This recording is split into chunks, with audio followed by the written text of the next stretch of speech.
Baik, itu ketentuan yang pertama. Sekarang ketentuan yang kedua, bahwasanya mubtada dan khobar harus selalu sesuai dari sisi bilangannya atau sisi adatnya. Sehingga kalau misalnya mubtada'nya dia mufrad, khobarnya juga mufrad. Kalau misalnya mubtada'nya musanna, maka khobarnya juga harus musanna.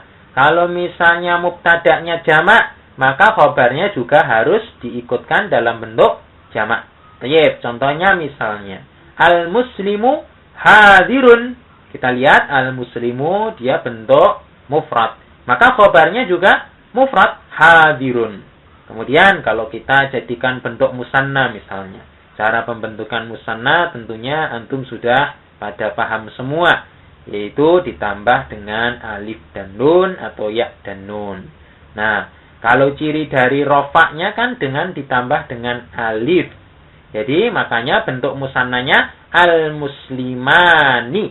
Ini bentuk mubtada yang dia i'rabnya adalah rafa. Al-muslimani hadirani. Jadi dia sama-sama bentuk musanna. Bilangannya double. Al-muslimani, dua orang muslim. Hadirani, dia juga bentuk musanna. Baik, kemudian misalnya jamak al-muslimuna hadiruna, maka dia juga harus diikutkan dalam sisi bilangannya. Al-muslimuna kan dia jamak mudzakkar salim. Cirinya dengan wawu, ciri rofaknya ya. Kemudian hadiruna, dia juga merupakan bentuk jamak mudzakkar salim.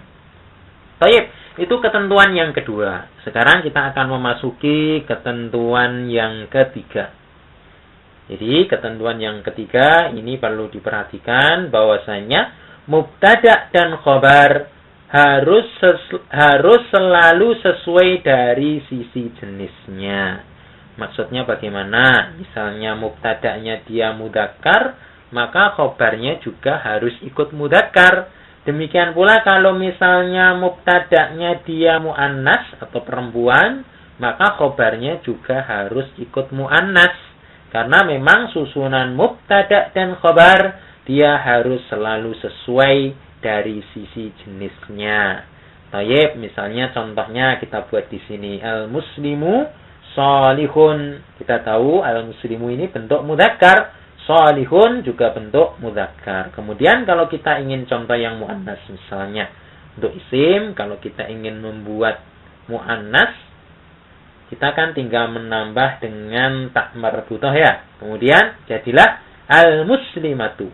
Maka al-muslimatu sholihatun. Ini untuk contoh bentuk muannas.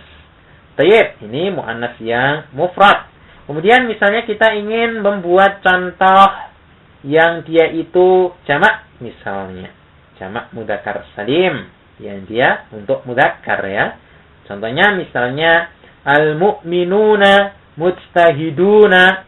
Maka dia apa? Maka dia khabarnya juga mengikuti mubtada dalam sisi jenisnya. Sama-sama mudzakkar. Kalau kita ingin contoh yang muannas di sini, jamak muannas salim, maka khabarnya juga harus dalam bentuk jamak. Baik, misalnya di sini al-mu'minatu mujtahidatun. Maka di sini juga mengikuti dalam sisi jenisnya. Nah, itulah ketentuan-ketentuan dari mubtada dan khobar. Saya kira cukup jelas dan cukup ringkas ya.